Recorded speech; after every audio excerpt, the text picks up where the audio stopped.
Happy Monday. We're back for another Q&A. We've got some big hitters today. Yeah. First, welcome in everybody. If you don't know who we are, we're Therapy Flow. Yep. Uh, And as you're popping in, whether you're catching this live in a replay, hit the like, hit the share, leave a comment, say hey, let us know that you're here watching. We're going to dive right in. Karen asks us, how do I overcome the fear of things falling apart if I grow past my comfort point? It is making me procrastinate badly. So you're asking for some mindset advice. You're procrastinating out of some fear, out of your comfort zone. And how do you move past this for your business, especially? Attilio, what do you have? I think I'm going to start with there is no risk. There is no reward without risk. So there is no reward without risk. Um, if you want change and you recognize that you're in your comfort zone, then you need to ask yourself, what am I afraid of?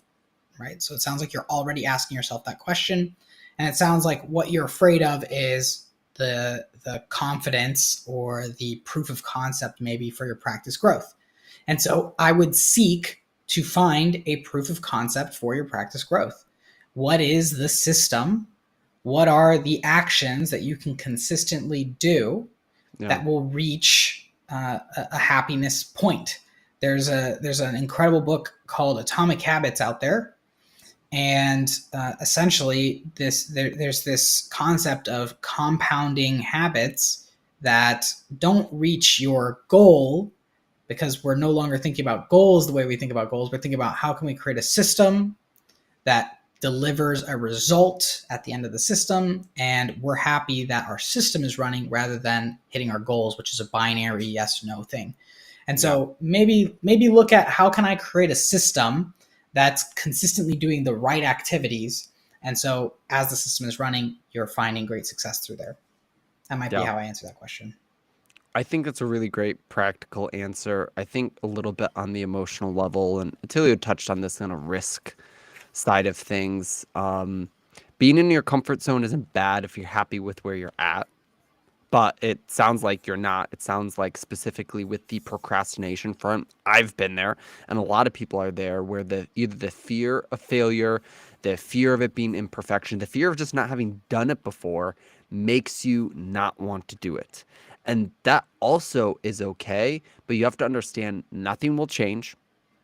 You will not ever achieve your goal. And the quote that comes to mind that a mentor always told me a lot is you can either deal with the pain of your lack of discipline or your lack of execution, or you can deal with your pain of not having the outcome that you want.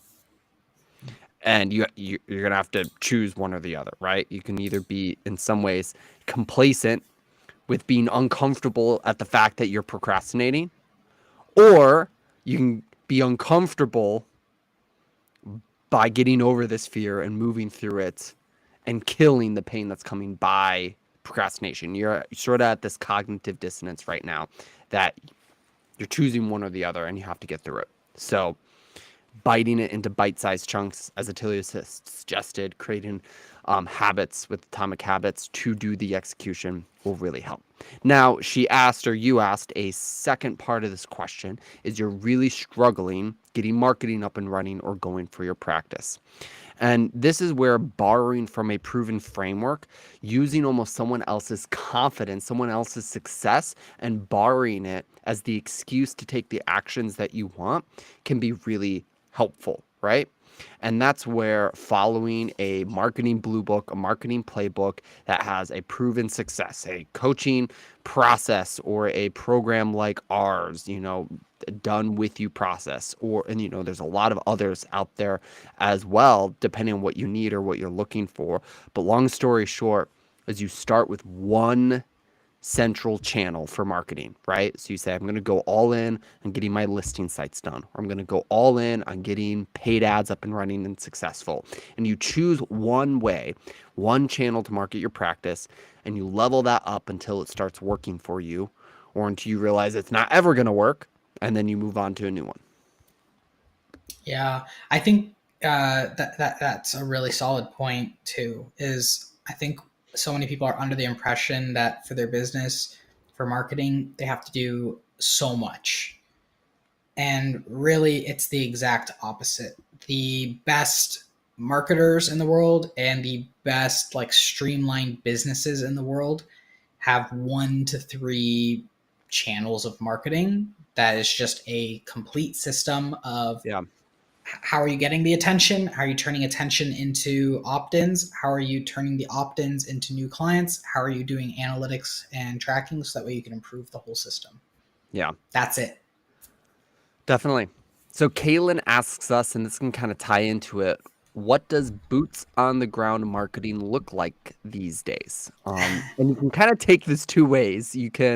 I think you can think sort of like grassroots, almost like simpler, easy, marketing, or like what does like physical in-person marketing look like? And we can probably answer it both ways.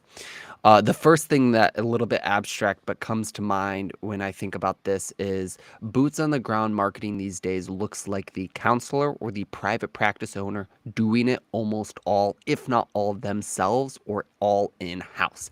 I think, not that we haven't seen a lot of private practices with like marketing vendors do really well, but especially for some of our solo practices, those that took a couple months to educate themselves and even get help building the systems, the processes, and the habits they need to market their practice seem like they do a lot better long term than the practices that don't have a lot of cash, but spend lots and lots of cash for another vendor or another company to do easy things for them. So boots on the ground in some ways looks like doing it yourself. Yeah. I and it's interesting. I just hopped off a call today with someone saying that they were doing boots on the ground marketing, and when I think of boots on the ground, like if you look at it with all the other industries, boots on the ground means like door knocking, flyers, like that kind of stuff. Yep. That doesn't work so well for therapists, right? You can't just like flyer people's cars or like hand out business cards as a therapist. It doesn't work that way. So when I think boots on the ground, um, I think networking. Yeah. I think business to business marketing. So how can you talk to doctors that will bring you referrals? How can you talk to churches that will bring you referrals? How can you get out there and meet businesses that could in mass give referrals to your business? Or how can you network, spend your time to connect with the community and build your name and your value as a community member, as a community leader? Yeah. And I That's what I think and works it's for therapists, and that's what we say see. things like flyering and business cards and even networking with like providers and doctor's office. One of the biggest mistakes that almost every single therapist makes is expecting a result from what feels like a lot of effort but actually isn't. There is a 1%, back in the day when like mailers were the bee's knees for marketing, right? You could expect between like a 1 and 6% response rate, maybe if you're lucky, you know? So if you extrapolate that, well, 100 people at 1%, like if you leave 100 flyers at 100 places, well, you're gonna maybe get one client the next week, next month, maybe in total from all of that potentially, right? Like one person referring you one client. I think it's probably a little bit higher than that if you do it correctly. But what that's saying is you probably need to do like 1,000 or 6,000 or 10,000, right? You need to like invest a couple grand perhaps, or slowly work up, get a bunch of friends, and like five of you all do 100 to 200 of these type situation. And so volume on boots on the ground is actually what you need and is typically what is ignored. You do 60 doctor's office, which feels like a lot. It takes a while to go to 60 doctor's office or hit up 60 coffee shops or whatever it is. But volume is what's going to make you successful in that category for sure. Yeah, I'll drill in just a second longer for it because I think it's so important for grassroots, for all marketing. You can fail on a couple accounts. One big account is you just did not do enough of the thing, right? You did not do enough networking. You did not Right. talk to enough. So, do you want to be the person that fails because you just didn't do enough of the thing? Or do you want to be the person who fails because they said something wrong or they Yeah. said, they did something else?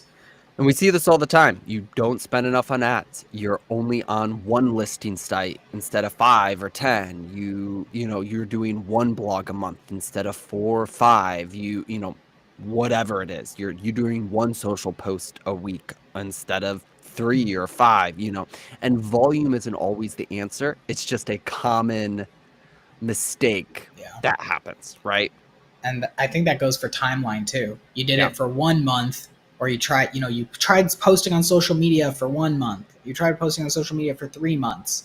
Um, did you post 5 times a day, or did you post 1 time a day? Did you post for 1 month, or did you post for 2 years? right. They're very different. They're very different indicators to success, I think. Yeah. From the same individual, but asking the best ways to diversify income. I think there's two ways that you can take this, and we've talked about this a couple different times. There's diversifying your income with the same skill sets you use in private practice or as a therapist, and then there's diversifying your income not using any of the same skills or tools that you use in your private practice, like real estate investing. That one can sometimes go really hand in hand, where you could buy a building where your office is out of, and then you can rent the other offices or do some of those things, so you could get a little bit into some commercial real estate, use your business income to acquire the building, rent out other sectors of it, and create income for yourself in different forms of saving. And there's multiple different ways of real estate investing if you want to diversify that way. And then, Attilio, what are some of the ways for therapists using therapy skills? Um, so I've got a training called the Delivery Cube. You can look at how you're delivering the service. Is it a DIY service? Are you providing information? Is it a done with you, which is more like therapy? They're coming up for the session. You guys are tackling things. Are you doing it with them in session? Are you doing one to one to group, one to many services? Are you doing digital, in person? How are you serving your clientele? Yeah, What like if you had to pare down your service to the minimum level, what would it be? If you had to maximize your service and charge $10,000 for one session, what would you have to do to make that happen? yeah. Ask yourself questions that are going to expand beyond the scope and deliver it that way. I think coaching, courses, online products, I think all of those are like a really hot commodity in the therapy space right now, talked about as ways to glean or gain additional income.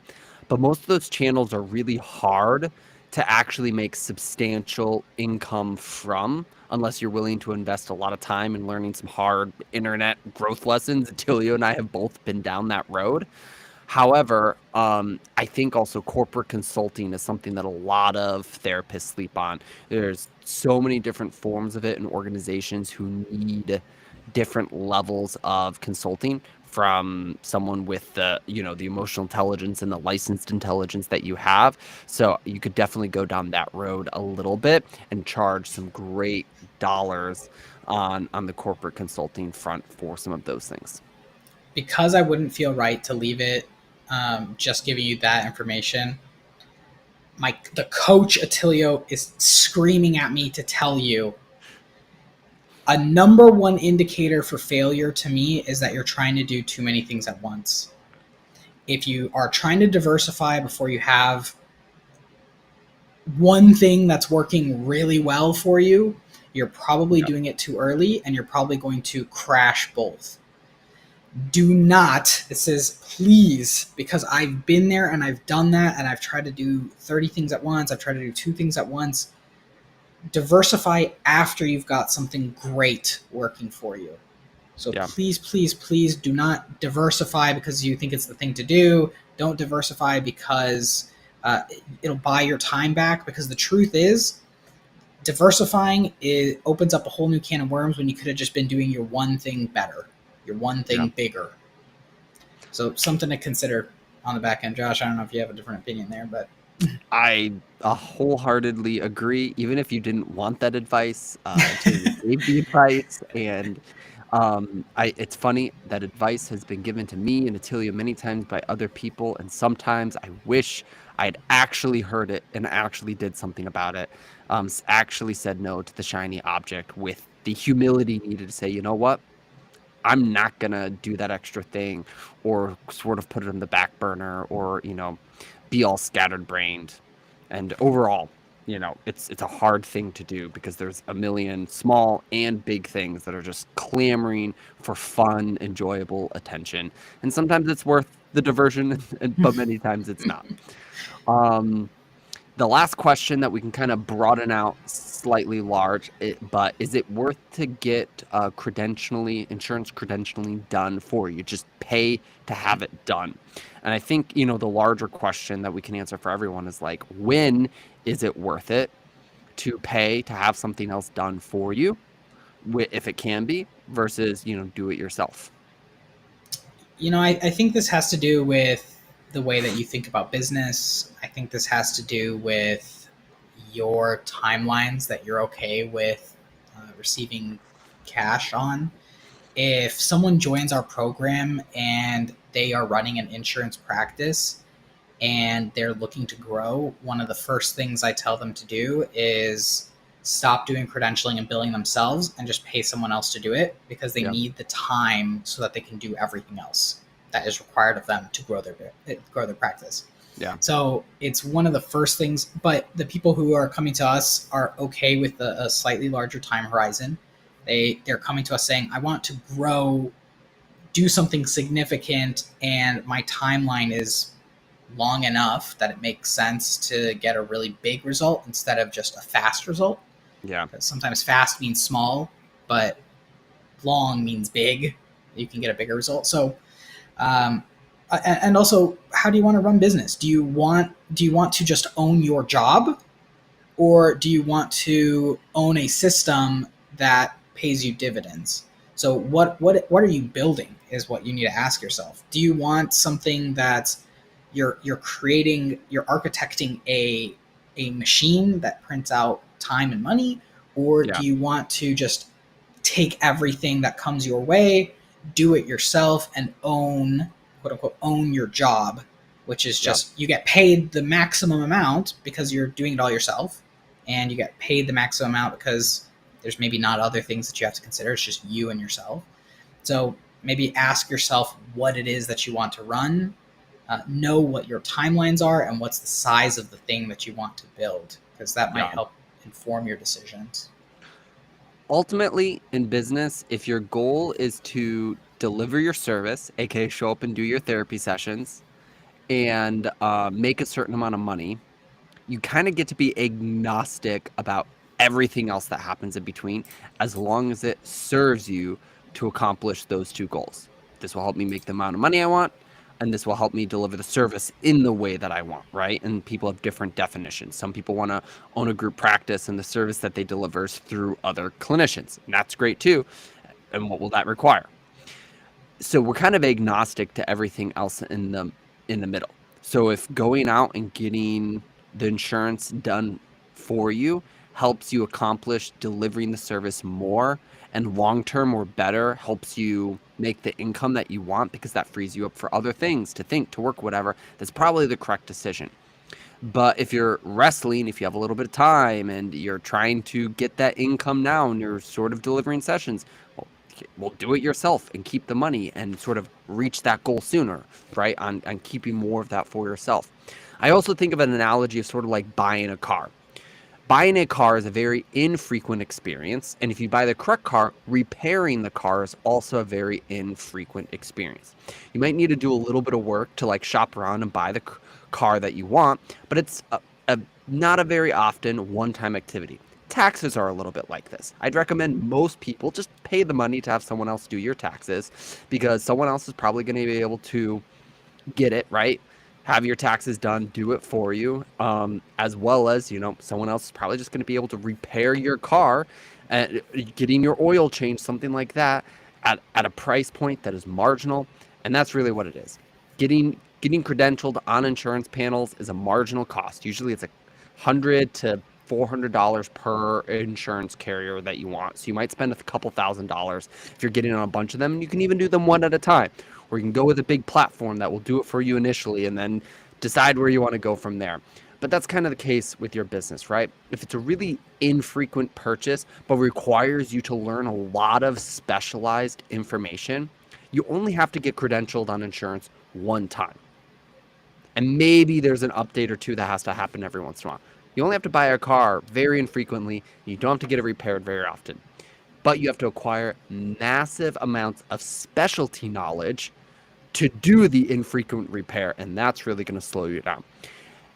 On the flip side, something like knowing how to work your computer, right? Knowing how to work Facebook, maybe knowing how to do a couple things in Excel, maybe knowing how to work your EHR system, right? Those are all things that even if long term you hire for someone else to do, you won't even know if they're doing it correctly unless you've acquired some of that experiential knowledge. So it's probably worth learning how to do it yourself, either just enough or in fullness to help someone else do it, right? So you see two ends of the spectrum, and credentialing is definitely more on the oil change, car repair, just pay someone else to have to do it, than, knowing how to work your simple practice, even if long term you plan to have an admin that does it, because you're probably going to be the one that trains them how to do it.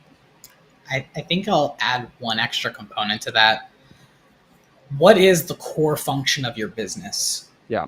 Like, ask yourself, what is the core function for your practice? Like, your practice has to be able to market itself. Your practice has to be able to sell itself, get people booked. It has to be able to fulfill a service. It has to be able to do certain components that are core to it.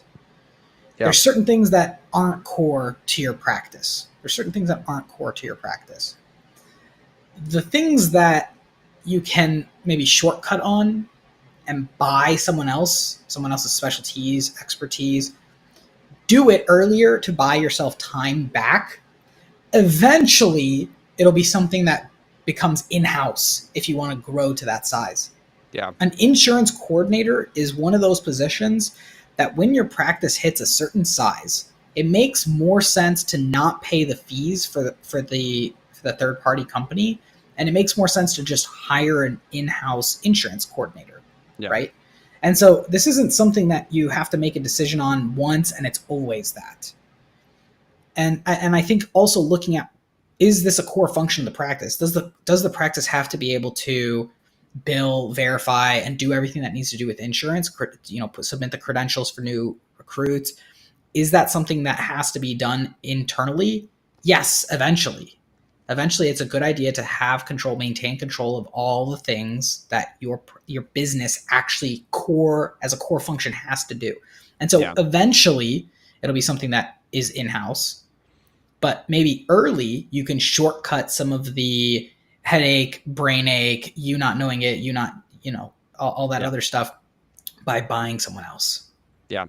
And this framework, and I'm glad that we're kind of ending on this because it's a really important framework that you don't stop navigating at any size of your business. Attilio and I were just talking about a situation in our business today on deciding whether we wanted to pay for it to be done for us, right? For thousands and thousands of dollars, or figure it out or do it ourselves type situation and like save the cash and figure out what shakes out from there. And that at every level of your business has not gone away. It's just pricier decisions, right? It's like, well, it's a couple $100s for someone to do it. It's a couple thousand. Well, it's tens of thousands of dollars. Well, it's a 6-figure hire. It's a, fill in the blank. So you have to get good at really asking the question, what does my business need? And does the business get more of what it needs if I do this, short term and long term? Or does the business get less of what it needs if I do this short term and long term? And that will help you decide whether you should spend money on it or not. I love it. I don't have anything else to add there. I think that's it, guys. Thanks for tuning in live or not live as you watch this replay. We will see you on Wednesday.